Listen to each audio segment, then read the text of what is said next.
Governo americano endurece as regras para imigrantes pedirem asilo na fronteira sul do México com os Estados Unidos. Agronegócio no Brasil triplica em 20 anos e hoje equivale ao PIB da Argentina, 500 bilhões de dólares. Aumento do valor da energia no mundo pode levar 141 milhões de pessoas à pobreza extrema. No Alasca, cena inédita, mulher é atropelada por um alce quando passeia com o cachorro. Brasil faz bonito no Havaí. Felipe Toledo vence o circuito mundial de surf. Ele acumula 14 títulos e é o atual campeão mundial do esporte.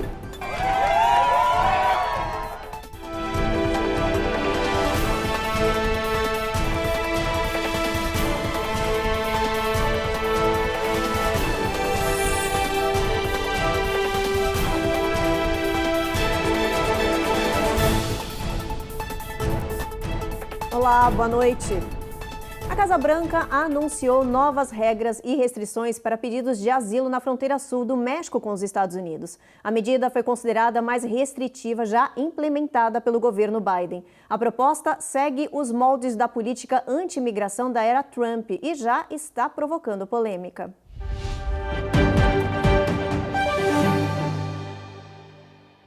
O novo regulamento, que tem 153 páginas, torna os imigrantes inelegíveis para pedir asilo nos Estados Unidos se eles tiverem viajado por vários países até a fronteira sul sem ter feito o pedido pelos lugares que passaram. Quem quiser vir para o território americano deve fazer o pedido na imigração ainda no seu país de origem e esperar pela resposta, ou migrar e pedir asilo pela nação por onde passar.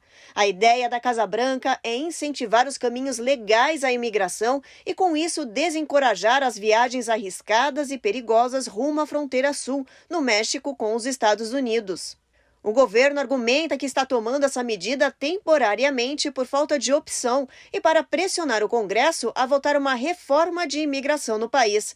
A regra foi considerada uma das mais duras já adotadas pela Casa Branca. Democratas e defensores dos imigrantes condenaram a nova medida e chamaram de cópia da política anti-imigração da era Trump. A regra será publicada no Registro Federal por 30 dias. Deve entrar em vigor em maio, exatamente quando expira a política de saúde pública chamada Título 42, que impedia a entrada de imigrantes no território americano por causa da Covid-19. Essa nova regra foi muito mal recebida entre ativistas e a própria Associação de Advogados de Imigração dos Estados Unidos se posicionaram contra essa nova proposta. A questão é que a administração do Biden está numa posição difícil. Por um lado, temos a inabilidade do Congresso de entrar em acordo em uma reforma migratória. Então, não há uma solução de curto prazo ou até mesmo longo prazo de uma reforma migratória. Por outro lado, temos as eleições. O governo Biden também não quer dar a impressão que está sendo leniente, que está aceitando esse influxo de imigrantes na fronteira. Então, eles estão navegando, a administração está navegando uma situação muito difícil, muito complexa. E esse impacto negativo pode gerar um impacto nas eleições entre as populações latinas e imigrantes dos Estados Unidos. Ainda falando de imigração, uma ONG de apoio aos indocumentados está pressionando o governo de New York para aprovar um projeto de lei polêmico, o direito dos imigrantes de terem um advogado gratuito pago pelo Estado. A repórter Carolina Camargo tem todos os detalhes. São inúmeros os indocumentados espalhados por New York. Desde abril do ano passado, a cidade já recebeu cerca de 50 mil imigrantes. Eles estão vivendo em abrigos temporários do governo, mas sem nenhum tipo de orientação jurídica. Muitos aguardam asilo, enquanto outros já estão em processo de deportação, sem acesso a um advogado gratuito. Por causa disso, uma ONG chamada Immigration Coalition está batalhando por uma lei que garanta acesso à orientação jurídica de graça em New York. Se aprovado, esse projeto de lei será o primeiro do país a ajudar os imigrantes com processos imigratórios pendentes. A ONG ainda está pressionando para que 55 milhões de dólares sejam doados para financiar o projeto da lei. A organização também pede outros 100 milhões de dólares para o governo do estado para ajudar com as necessidades mais urgentes das famílias imigrantes que vivem em New York. A proposta é muito interessante do ponto de vista de garantia de direitos constitucionais, principalmente porque uma série de imigrantes que hoje estão em condição irregular no país podem eventualmente ter algumas alternativas à deportação e sequer tem conhecimento dessas alternativas porque não tem acesso a um advogado que possa representar os seus interesses na corte, né? E também é importante ressaltar e lembrar que o juiz de imigração e o promotor de imigração são agentes do Estado, ou seja, a intenção deles não é necessariamente garantir os direitos do imigrante, né? E a ausência do advogado que represente o imigrante numa situação dessas, da forma como é feito hoje, causa uma disparidade entre o que é o Estado, então o juiz e o promotor, e o imigrante, que normalmente, na grande maioria das vezes, é a parte mais fraca desse elo, que tem menos acesso à informação e no caso, a um advogado, por exemplo, até por falta de conhecimento. Mudando de assunto, o surfista brasileiro Felipe Toledo venceu uma das etapas eliminatórias do Circuito Mundial de Surf no Havaí. Com a vitória, ele acumula agora 14 títulos e é o atual campeão mundial do esporte. Felipe Toledo estava participando da etapa de surf em Sunset Beach quando pegou a onda perfeita no final do circuito. Ele desbancou o americano Griffin Colapinto e conseguiu um placar de 17,7. Ele saiu do mar carregado pelos brasileiros. Eufórico, Felipe comemorou a vitória com a bandeira do Brasil. Esta foi a 14ª conquista do brasileiro em 21 finais disputadas. O circuito mundial continua agora nas praias de Portugal. A disputa vale vaga para as Olimpíadas em Paris de 2024. No próximo bloco, você vai ver que o agronegócio do Brasil cresceu e hoje equivale ao PIB da Argentina, 500 bilhões de dólares. E você vai ver também que salário baixo faz mal à saúde. Um estudo apontou que trabalhadores que ganham pouco correm mais risco de mortalidade aqui nos Estados Unidos.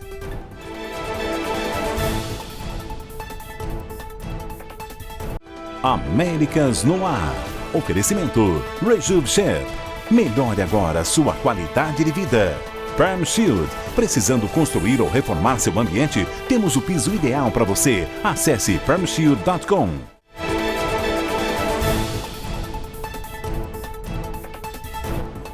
O agronegócio brasileiro está se destacando cada vez mais no cenário internacional. Cresceu tanto que hoje equivale ao PIB, ao Produto Interno Bruto da Argentina. De 2002 a 2022, o PIB agrícola do Brasil saltou de 122 bilhões de dólares para 500 bilhões de dólares. Só em janeiro, o Brasil viu um aumento nas exportações de 16,5% em relação ao ano anterior. Os produtos mais vendidos no primeiro mês do ano foram grãos, carnes bovina, suína, frango e o açúcar. Os principais mercados foram América do Norte, Ásia, Oriente Médio e África. No ano passado, as exportações do agronegócio brasileiro somaram 160 bilhões de dólares, outro recorde. O Brasil é o terceiro maior produtor mundial de cereais, atrás apenas da China e dos Estados Unidos. O país vem ganhando espaço no cenário internacional por vários motivos, entre eles a guerra prolongada da Ucrânia com a Rússia, a crise de abastecimento no mundo e a qualidade dos produtos brasileiros. Nós conversamos com um especialista sobre esse assunto. Olha só o que ele falou. As relações do Brasil com os Estados Unidos na questão do agro são muito intensas e vem desde a época na qual o Brasil mandou muita gente para fazer o mestrado, o doutorado nos Estados Unidos, sejam agrônomos, sociólogos, economistas, todos voltados para a questão do agro, inclusive biólogos.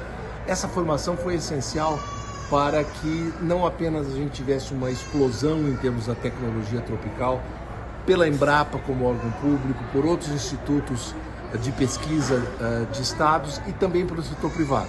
Portanto, uma fase de treinamento foi essencial essa relação e essencial foram as universidades norte-americanas para os brasileiros. Em segundo lugar, nós passamos a ter um desempenho muito importante das multinacionais norte-americanas na área de insumos modernos, na área de máquinas e equipamentos, desenvolvendo tecnologia voltada também para a nossa realidade tropical. Um estudo apontou que salários baixos estão ligados ao maior risco de mortalidade aqui nos Estados Unidos, principalmente entre os trabalhadores de meia idade, que são aqueles que se esforçam mais para obter mais renda. 4.000 trabalhadores com 50 anos de idade foram analisados no estudo por um período de 12 anos. Os pesquisadores da Universidade de Colômbia acompanharam o dia a dia e a rotina desses homens e descobriram que aqueles que tinham empregos instáveis com salários insustentáveis corriam 2 vezes mais risco de mortalidade, cerca de 38%, por insegurança financeira e necessidade de trabalhar mais. O estudo indicou que a crise econômica no país achatou os salários da população, que passou a ganhar menos e trabalhar mais. Houve registro de aumentos em alguns setores, mas não o suficiente para acompanhar a inflação.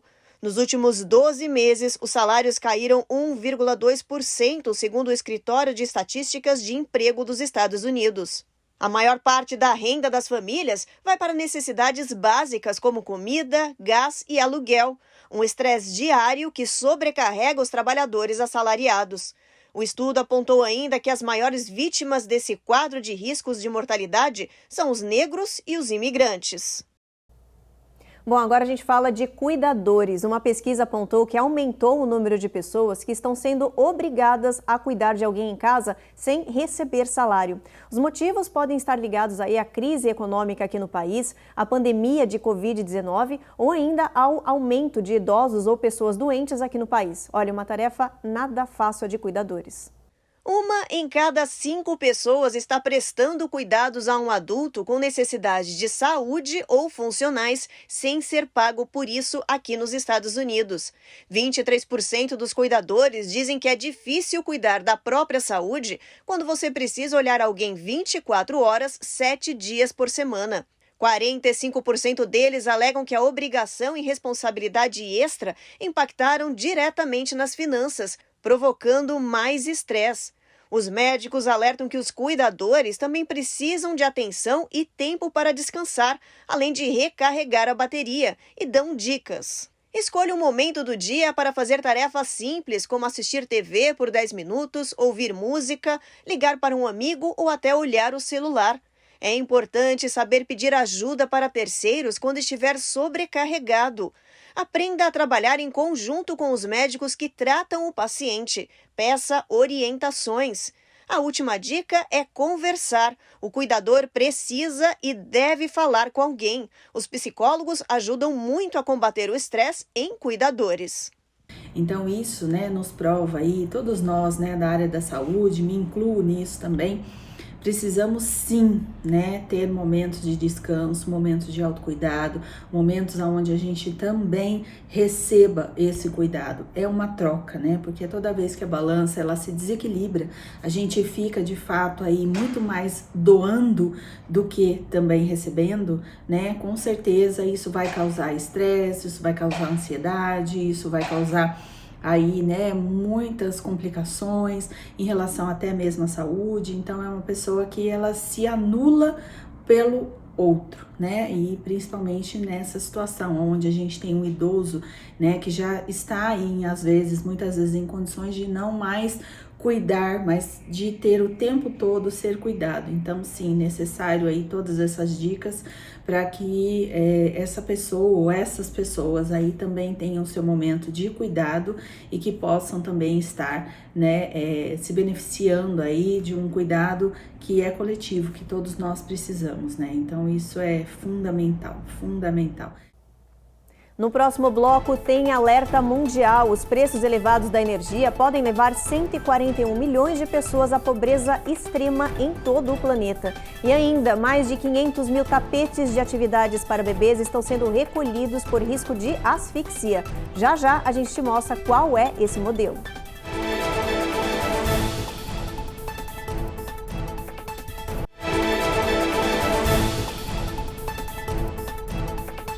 Já voltamos e pesquisadores alertaram que o aumento dos preços da energia no mundo todo pode levar 141 milhões de pessoas à pobreza extrema, gente. Dá só uma olhada.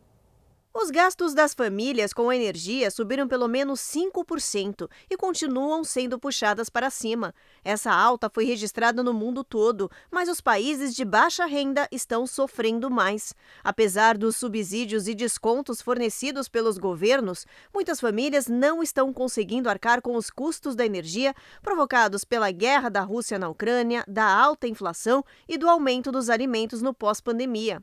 As empresas de bens de consumo dizem que os preços não devem cair tão cedo em vários países. Os economistas alegam que o pico da inflação já passou, mas dizem que ainda estamos vivendo o pico dos preços. Pelo menos 116 países foram diretamente impactados por essa crise energética.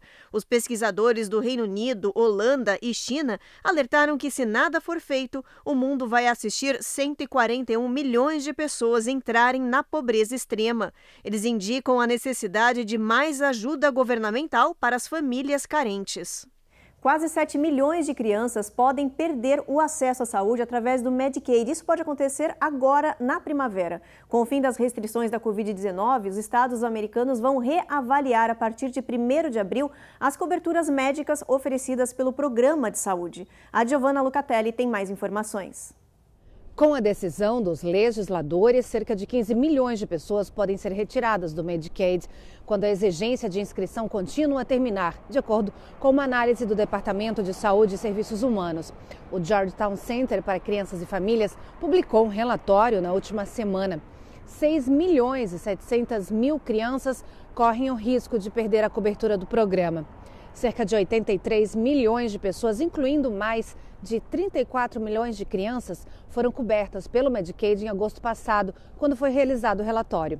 Todos terão sua elegibilidade revisada. Adultos e crianças serão avaliados separadamente. Ou seja, em muitos casos, os pais perdem o direito aos benefícios, mas os filhos podem continuar a fazer parte do programa. Agora, o governo deve contar com a ajuda de pediatras, escolas, creches para orientar sobre este operacional aos pais e garantir que as crianças mantenham a cobertura se continuarem a se classificar. Os estados terão 14 meses para concluir o processo de análise. Mais um alerta para os pais. A Comissão de Segurança para Produtos de Consumo ordenou o recall de mais de 500 mil tapetes de atividades para bebês.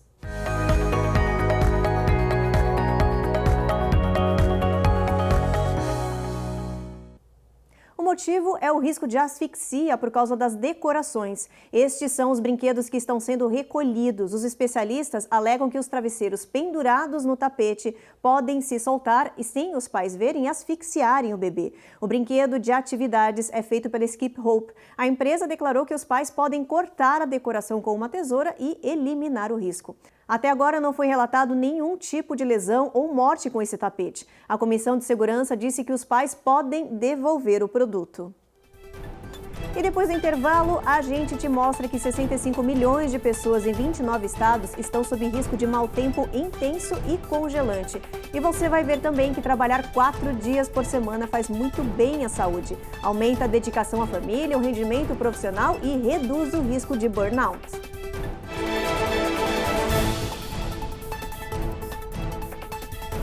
Américas no Ar. Oferecimento Rejuve Chef. Melhore agora sua qualidade de vida. Perm Shield. Precisando construir ou reformar seu ambiente? Temos o piso ideal para você. Acesse permshield.com.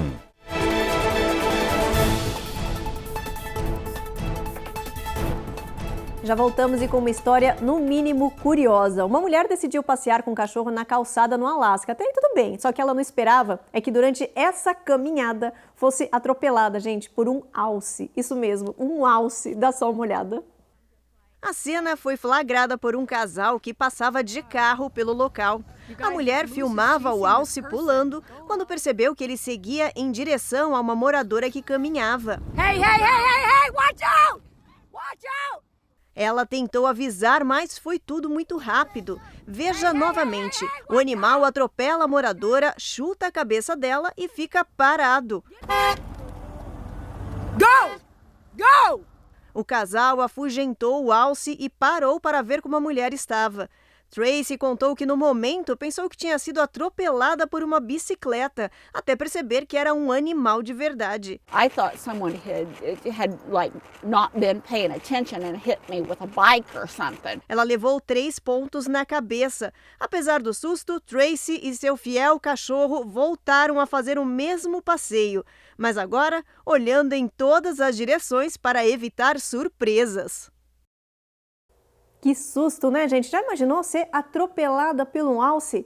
Difícil de imaginar, hein? Olha, vai ser difícil também ela sair de casa nos próximos dias com uma tempestade de inverno rigorosa que está chegando aqui nos Estados Unidos. Hoje, o sistema de meteorologia disse que 65 milhões de pessoas em 29 estados estão sob risco de mau tempo intenso e congelante. Os alertas vão desde o oeste da Califórnia até Minnesota, passando pelo Maine. A tempestade mais pesada, com previsão de neve recorde, deve ficar no Upper Midwest. Minneapolis e Minnesota correm o risco de receber pelo menos 15 polegadas de neve. Em algumas regiões, o mau tempo já chegou a reduzir a visibilidade a quase zero. Vários estados emitiram alertas de perigo à população. A ordem é evitar sair de casa. Mais de 500 voos foram cancelados nessas regiões. Então, gente, cuidado. Estão falando que essa pode ser a pior tempestade em décadas. Aqui no sul do país, a previsão é justamente o contrário. Calor com temperatura que pode chegar a 80 graus Fahrenheit, um recorde para o mês de fevereiro. Isso inclui a Flórida aqui, viu? E já que a gente está falando de tempo, vamos ver como é que vai estar a previsão para amanhã? Vamos dar uma olhadinha no mapa aqui na meteorologia?